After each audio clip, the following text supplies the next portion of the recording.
नमस्कार सम्पूर्णमा। आज म 7 देखि 13 वर्षसम्मका बालबालिकाहरूले कसरी संस्कार अनुशासन कहाँबाट र कसरी सिक्नुहुन्छ भन्ने कुराहरूको विषयमा केही कुरा गर्दैछु।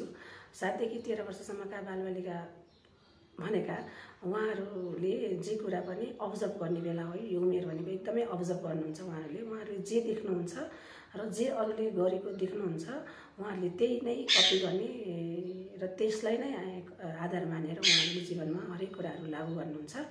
र साथै हजुरहरूलाई पनि थाहा छँदैछ, विद्यार्थीको अथवा बालबालिकाको पहिलो पाठशाला घर हो भने र पहिलो गुरु अभिभावकहरू नै हुनुहुन्छ। त्यसैले उहाँहरूले सिक्नुपर्ने हरेक संस्कार, अनुशासन, व्यवहार, बोली सबै कुराहरू चाहिँ घरबाट नै सुरु हुन्छ। यदि घरमा अभिभावकले राम्रो व्यवहार देखाउनुहुन्छ भने बालबच्चाले अवश्य पनि राम्रो बोल्नुहुन्छ र साथै अभिभावकहरूले गर्ने व्यवहारबाट पनि बालबच्चा कस्तो हुनुहुन्छ भन्ने कुराहरू झल्किन्छ। Childrens are the reflection of parents भनिन्छ हैन। एउटा बच्चा झट्टै हेर्दा कस्तो हुनुहुन्छ भनेर हामीले ठ्याक्कै अनुमान लगाउन सक्छौँ।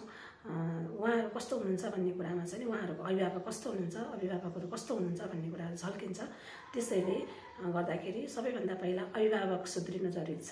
अभिभावकहरू नै सुध्रिनुहुन्न। अभिभावकहरूले कुरामा चाहिँ हामीले बालबच्चामा खोजेर पाइँदैन। त्यसैले गर्दाखेरि मैले के भन्छु भने प्रिय अभिभावकज्यूहरूलाई घरमा यस्तो नियम बनाउनुहोस् जसले गर्दा बच्चा अनुशासित होस्, संस्कार सिकोस्।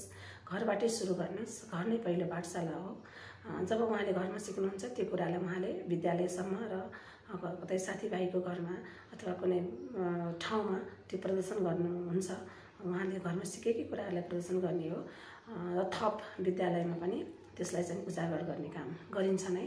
त्यसैले घरमा अभिभावकज्यूहरू यस्तो नियम बनाउनुहोस् जुन नियमले गर्दा बच्चामा सकारात्मक परिवर्तन आओस् र आफू पनि यस्तो नियम, कडा नियम भन्दा पनि त्यसलाई स्मार्ट नियम बनाउनुहोस्। स्मार्ट नियम अन्तर्गत रहेर हजुरहरूले यदि बच्चालाई ट्रिट गर्नुहुन्छ भने अवश्य पनि बच्चामा पोजिटिभ चेन्ज आउने नै छ।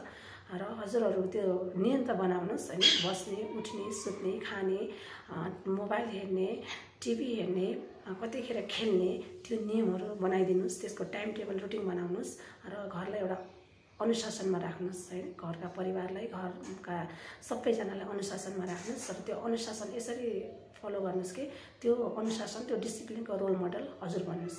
पहिला नियम बनाउनुहोस्, त्यो नियम पहिला आफू पालना गर्नुहोस्। पहिले सुरु मैले घरमा यस्तो यस्तो नियम बनाइदिएको छु, ल हजुरले यो नियम पालना गर्नुपर्छ भनेर चाहिँ हुँदैन।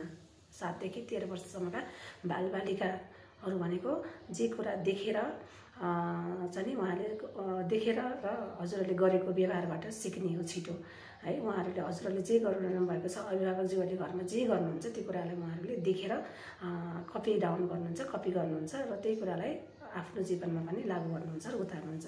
त्यसैले उनीहरू त्यस कारणले गर्दाखेरि हजुरहरूले चाहिँ त्यो नियमको रोल मोडल आफै बन्नुहोस्। पहिला त्यो नियम बनाउनुहोस्, त्यो नियम आफू फलो गर्नुहोस् है। घरमा चाहिँ आफू चाहिँ अबेरसम्म सुत्दिने अनि त्यसपछि आएर मोबाइल हेरिराख्ने बच्चाको अगाडि, अनि श्रीमान श्रीमती हुनुहुन्छ भने झगडा गर्ने अगाडि नै बच्चाको अगाडि त्यस्तो नगर्नुहोस्।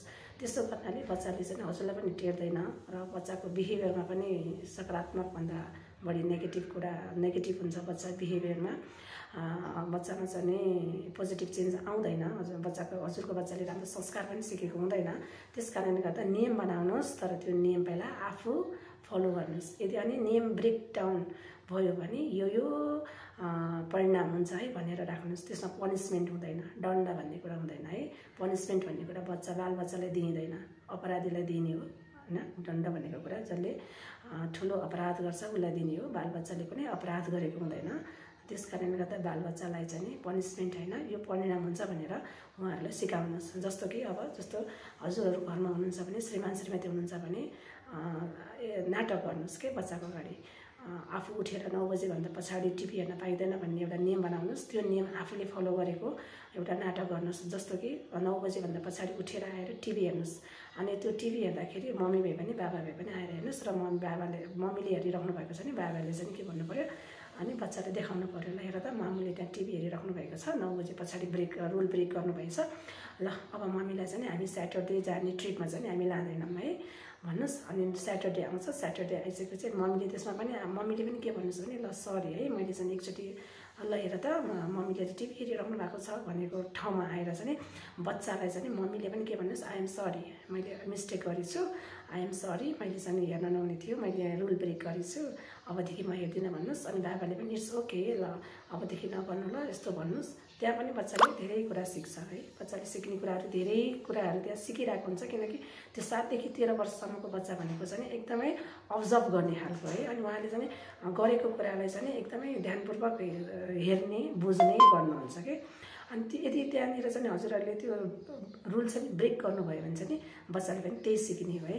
अनि त्यसको अनि शनिबार आउँछ, शनिबार चाहिँ हजुरहरू मम्मी बाबाले एक दिन लिएर घुम्न जानुहोस् होइन, त्यसमा मम्मीलाई नलानुहोस्, किनकि बच्चाले त त्यहाँ देख्छ अनि बच्चालाई आफूले घुमाएर ल्याउनुहोस्। एक दिन मम्मी नजाँदा केही हुँदैन। अनि बच्चाले के सोच्छ, ओहो नियम ब्रेक गर्यो भने त यस्तो चाहिँ हामीले बाबाले चाहिँ यसरी घुमाउन पनि लानुहुन्न भन्ने कुरा उहाँहरूको मानस पटलमा पर्छ। यो 7 देखि 13 वर्षसम्मको मानस पटल बच्चाहरूको चाहिँ मन भनेको चाहिँ यस्तो हुन्छ कि उहाँहरू जे देख्नु भएको छ नि प्यारेन्ट्सले गरेको त्यसलाई नै फलो गर्ने हो। उहाँहरू त्योभन्दा बाहिर जानुहुन्न। बस्न सक्छ जब रुलमा बस्नुहुन्छ नि बच्चाहरू, नियममा बस्नुहुन्छ नि, अनि बल्ल बच्चाहरू चाहिँ ट्र्याकमा आउनुहुन्छ क्या। त्यसपछि पढाइ भनेको दोस्रो कुरा हो। जब बिहेभियर चेन्ज हुँदैन, डिसिप्लिन हुँदैन, पढाइलाई मात्र फोकस गरेर चाहिँ बच्चाको चाहिँ पढाइमा सिकाइमा कुनै परिवर्तन आउने चाहिँ छैन होइन। त्यस कारणले गर्दा यदि बच्चा डिसिप्लिन छ, अलरेडी घरबाट डिसिप्लिन छ भने त्यो विद्यालयमा आएर पनि त्यो बच्चा डिसिप्लिनमै हुन्छ कि, अनुशासित नै हुन्छ। अनि अहिलेको मुख्य प्रब्लम भनेको चाहिँ बच्चा अनुशासित हुनुहुन्न, धेरैको बच्चा अनुशासित हुनुहुन्न। हाम्रो भोगाइ पनि हो यो, बच्चाहरू एकदमै आउट अफ ट्र्याक अनि एकदमै त्यो हुनुहुन्छ। त्यो हुनुको कारण मुख्य अभिभावक नै हो।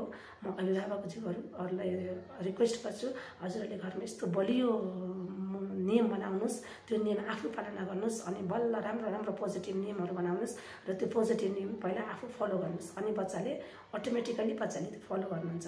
र पनिसमेन्ट भन्ने कुरा चाहिँ बच्चालाई नदिनुहोस्। बच्चालाई चाहिँ परिणाम यो भयो भने यस्तो हुन्छ है फेरि भनेर चाहिँ सिकबोध गराउनुहोस्। त्यसपछि बच्चा जिद्दीमा पनि छोड्छ, संस्कार पनि सिक्छ, अनुशासित पनि हुन्छ, जसले गर्दा हजुरहरूले अटोमेटिकली पढ भन्नु पनि पर्दैन है। त्यहाँ चाहिँ सिकाइ चाहिँ अलरेडी हुन्छ। अनि बच्चालाई खुसी राख्नुहोस्। बच्चा जब खुसी हुनुहुन्छ नि अनि बच्चाको सिकाइमा पनि पोजिटिभ आउँछ है। जब बच्चा खुसी हुनुहुन्न, बच्चा खुसी केमा छ त त्यो थाहा पाउनुपर्छ। बच्चा खुसी छ कि छैन त्यो बुझ्नुपर्छ। त्यो चाहिँ विद्यालयले पनि बुझ्नुपर्छ, एउटा शिक्षकले पनि बुझ्नुपर्छ र घरमा पनि बुझ्नुपर्छ। बच्चा खुसी छ भने हरेक उहाँको सिकाइ एकदमै राम्रो हुन्छ। र बच्चा दुःखी हुनुहुन्छ भने बच्चाले हामीले सिकाएर पनि सिक्नुहुन्न र हामीले कुनै राम्रो कुरा भन्यो भने उहाँले बुझ्नुहुन्न। र यो 7 देखि 13 वर्षसम्मको बच्चालाई भनेर लाग्दैन, कराएर हुँदैन, उहाँहरूलाई गरेरै देखाउनुपर्छ। यो उमेरमा प्रश्न धेरै गर्ने, क्युरियोसिटी एकदमै धेरै हुन्छ, के कसो भन्ने हुन्छ। यो उमेरै त्यही हो। त्यही भएर चुप लाग नभन्नुहोस्। बच्चाहरू भनेको जे सोचिरहनु भएको छ त्यो बोल्नुहुन्छ। त्यही कारणले गर्दा डोन्ट स्पिक भन्नु नै डोन्ट थिङ्क भनेको हो।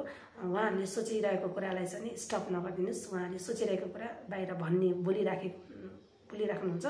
त्यही कारणले गर्दा उहाँहरूको प्रश्नलाई चाहिँ सकेसम्म सही ढङ्गले हजुरहरूले पनि उत्तर दिने, बोल्ने प्रयास गर्नुहोस्। कम्युनिकेसन ग्याप नगर्नुहोस्, कम्युनिकेट गर्नुहोस् आफ्नो बालबच्चालाई। अटोमेटिकली बच्चामा सकारात्मक परिवर्तन आउँछ। र साथै म यो पनि भन्न चाहन्छु, परिवर्तन एकैचोटि हुँदैन, बिस्तारै हुन्छ। र हामीले यसमा चाहिँ होस्टेलमा हैसे विद्यालयबाट पनि हुन्छ र थप हजुरले घरबाट पनि गर्नुभयो भने सुनमा सुगन्ध र बच्चालाई अघि बढ्न केही कुराले पनि रोक्दैन। र बालबच्चाको क्युरियोसिटीलाई एकदमै यो उमेर भनेको क्युरियोसिटी हुने हुँदा बच्चालाई म्याक्सिमम सोसियलाइज गर्नुहोस्। बच्चालाई मन्दिर लैजानुहोस्, घुम्न लैजानुहोस्, डाँडा पाखा गाउँ घर सबै डुलाउनुहोस्, पार्टी भोज भत्ते सबैमा लैजानुहोस्। यो उमेर भनेको उहाँहरूको चाहिँ एकदमै जिज्ञासा राख्ने, सोध्ने, देख्ने, भएको कुरालाई कम्युनिकेसन गर्ने एकदमै त्यो बेला हो। र सामाजिक बनाउनुहोस् बच्चाहरूलाई। सामाजिक त बनाउनै पर्ने हुन्छ। यो उमेरमा जति सामाजिक बनाउनुहुन्छ बच्चाहरूलाई, घुलमिल गराउनुहुन्छ सबै कुरासँग, उहाँहरूको सोच्ने शक्ति हरेक कुरामा चाहिँ डेभलप हुन्छ। धन्यवाद।